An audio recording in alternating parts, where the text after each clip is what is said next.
Urban legends, usually just a myth, usually just a lie. But what about urban legends that come in fact to be true? We're going to look at a couple urban legends that turned out to be true. But before we get into that video, make sure you like this video so the algorithm god spreads it around. And also sub to the channel if you enjoy these kind of reactions. Now let's get into it. Hello everybody and welcome back to a brand new video. Hello. So today we're not going to be discussing movies or YouTube videos. We're going to be discussing urban legends. What if this guy is real and he's under your bed right now? Or this guy? Through TikTok the other day and a video came up in my feed talking about urban legends. I was thinking, were there any urban legends that actually turned out to be true? And after some research, there are actually a lot of urban legends that either became true or were true the whole time. What if he says I will be Bigfoot? reading off certain websites, but every single website that I read from in this video will be credited in the description because that is the most important thing to me, is that people are credited. So per usual, I'm not going to waste your time in this intro. If you love creepy, scary things, make sure you subscribe, creepy. And let's get on with the video. So the first urban legend we're going to be starting off with is the Bunny Man. Ooh, if you don't know, I made a video that didn't do too well, which took me like a week to watch all of these Bunny Man videos and make a video about it.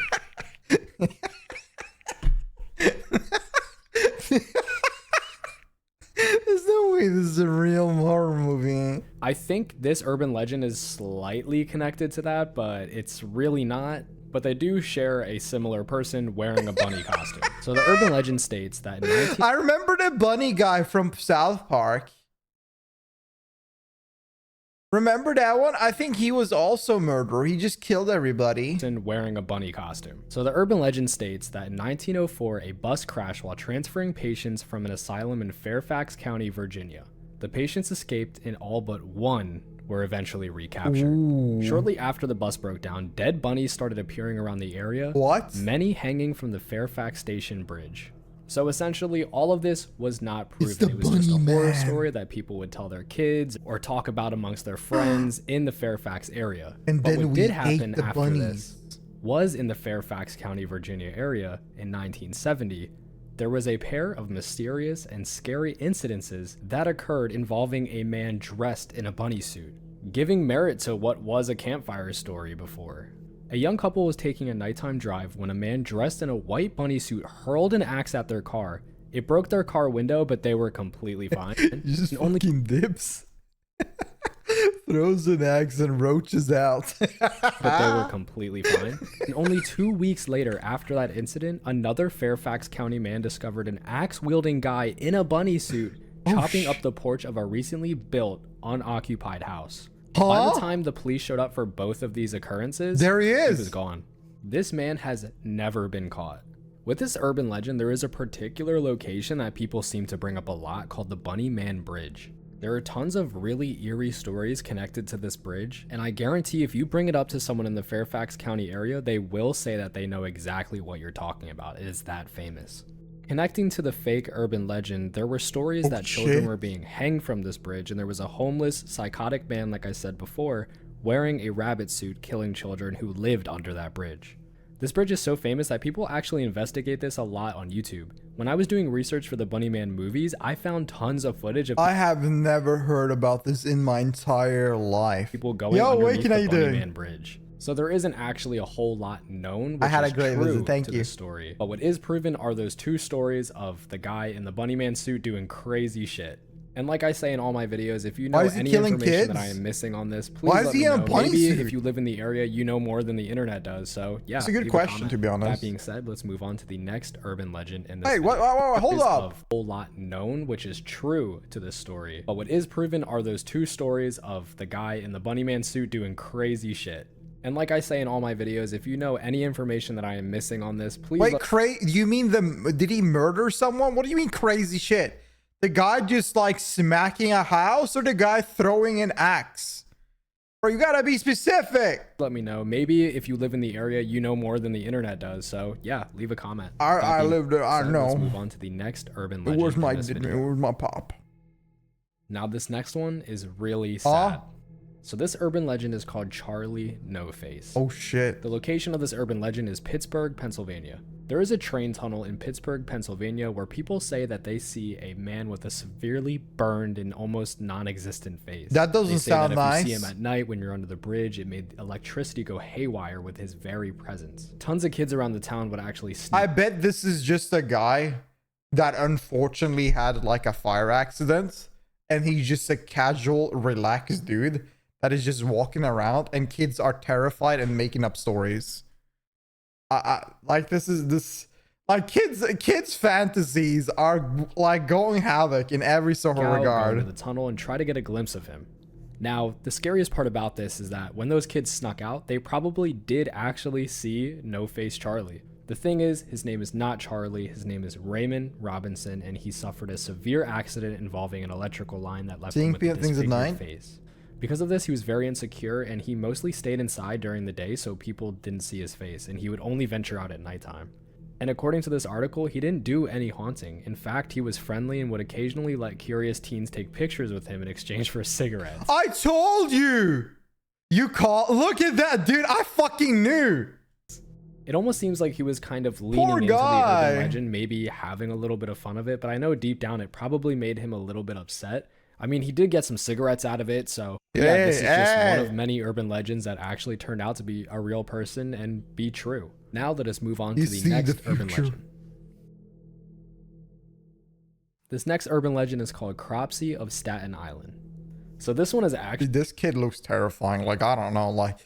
This kid is scaring me already. Really creepy. When I was researching it, it made me super uncomfortable. According to this tale, Cropsey lived underneath the abandoned Willowbrook State School for children. Bro, dude, I don't know. Would y'all live there? If I gave you $100 to sleep there one night, would you sleep there? Because that looks like a haunted place. That I don't want to touch it. I don't want to get near it. I don't want to do anything with it. Hell no. He was said to be an axe murderer, that he would if you kidnap come with children, me, hey, that he was yo. essentially the town's boogeyman. In all different versions of this story, there was one connection, that he was a murderous creeper that was just looking for children. 1 million. As you already know the title, it was a real guy. His name was Andre Rand, and he worked as a janitor at the Willowbrook State School before it shut down in 1987. After it shut down, he actually continued living on the grounds of the school and is suspected to be responsible for the disappearances of several children.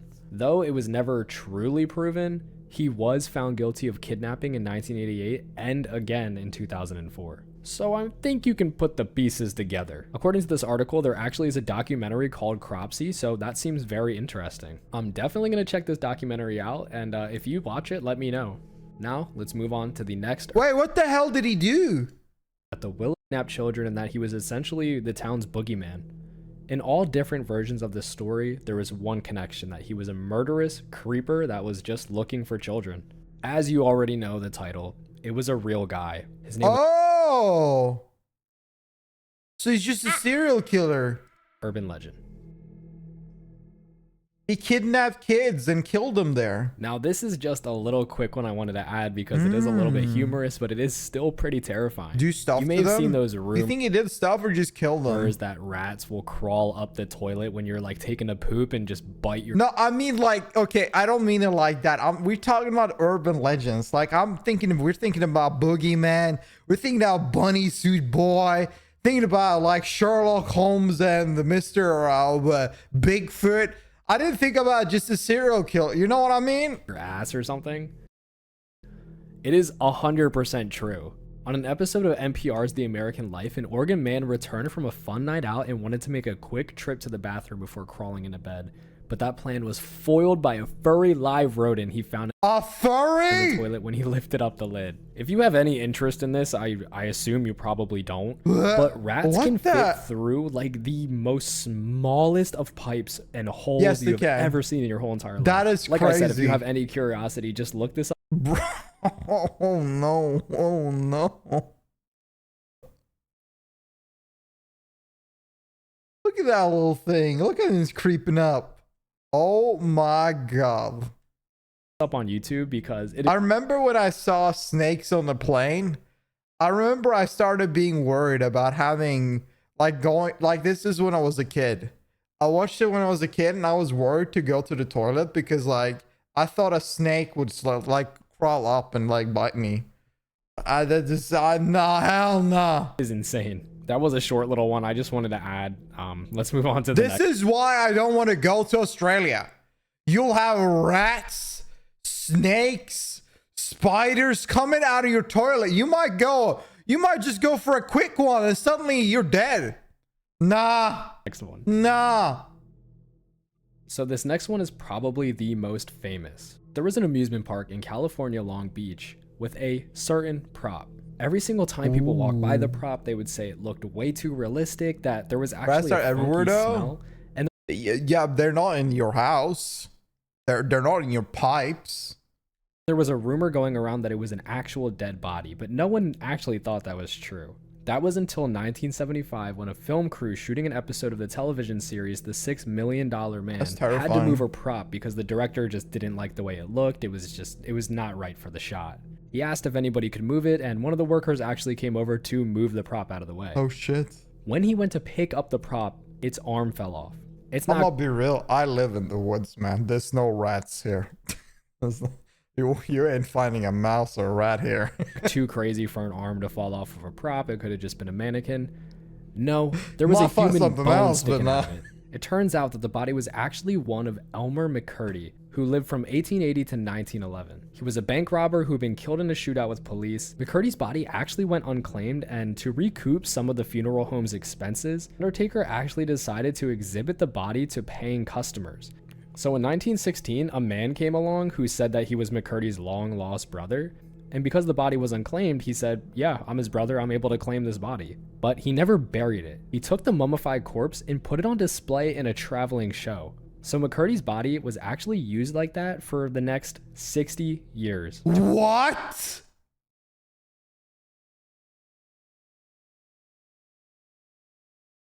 Wait, this is literally FNAF. To preserve the body, they put tons of coats of paint on him and varnish, until they ended up in a carnival funhouse where the TV crew discovered them.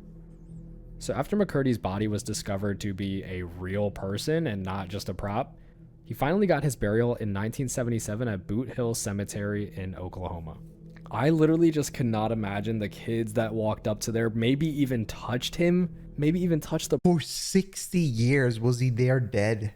60 years. prop, thinking it was just Oh my god, and just kids were like playing with them. What the a fuck? toy. That is It really blows wild. my mind how many people actually walked, saw, stared, maybe even touched a real dead body. So this one was definitely the craziest, but let's move on to the next one. So this final one is more of a general urban legend that it is a specific place or state or location. So you've probably heard scary stories before of people being buried alive, or That is my no. maybe it was in movies. No, Personally, no, no. I've heard this story 1,000 times. Mr. Beast has done it, but I've Mr. never heard an Beast. actual story of someone being buried alive who was once marked dead. That's when the story of Octavia Hatcher comes in. I've heard a She lot fell of stories ill and like she went this. into a coma in the late 1800s. Not long after her coma, she was pronounced dead and swiftly buried. Not even a week later, other people began showing similar symptoms to Octavia. They fell into a coma with extremely shallow breathing. These individuals who had the same exact symptoms as Octavia, however, woke up. Her husband started freaking out and he was worried that his wife was buried alive. He then ordered to have her be unburied, and sadly, his suspicions were correct. He knew. Octavia He was felt found it. dead in her casket with a scratched face and bloody fingers. The lining had even been torn from the coffin's lid, meaning she was trying to get out. She was then reburied and is where she remains today. That's crazy. This one is absolutely excruciating to think about. I So can't even. she woke up and tried to scratch her way out with all of her power and died of exhaustion. Oh my Imagine god. being buried alive. And I can't even put my headspace into what Octavia was going through at that time. So that was the final urban legend, and if you guys enjoyed this video, please leave a like. I will be doing my darndest to record and edit and upload every single Wednesday for you guys, and like I said, maybe some weeks I will have 2 videos. But right now I'm really focusing on hitting that 1 day a week quota, so you have consistent uploads to look forward to every single week. So if that's something you like and something you look forward to, please subscribe. Yeah, I'll see you guys for sure, in the next one. man. Have a great day, great It's night. a great and fucking peace out. video.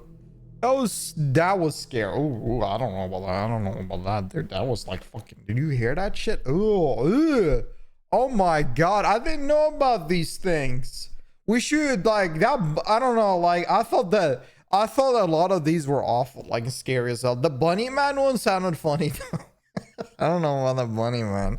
The bunny man one was a little bit. It was a little bit weird. Anyways, tell me what y'all favorite one are in the comment sections below, and also if they like this video if you enjoyed it, so it helps the algorithm guys spread it around. I appreciate it. It took a second just to like it real quick, and sub to the channel if you enjoy these reactions. If you want to join chat over there, feel free to come by my Twitch channel, twitch.tv/Atlee. We'd love to have you there, and I'll see you around. Have a good one, boys. Peace.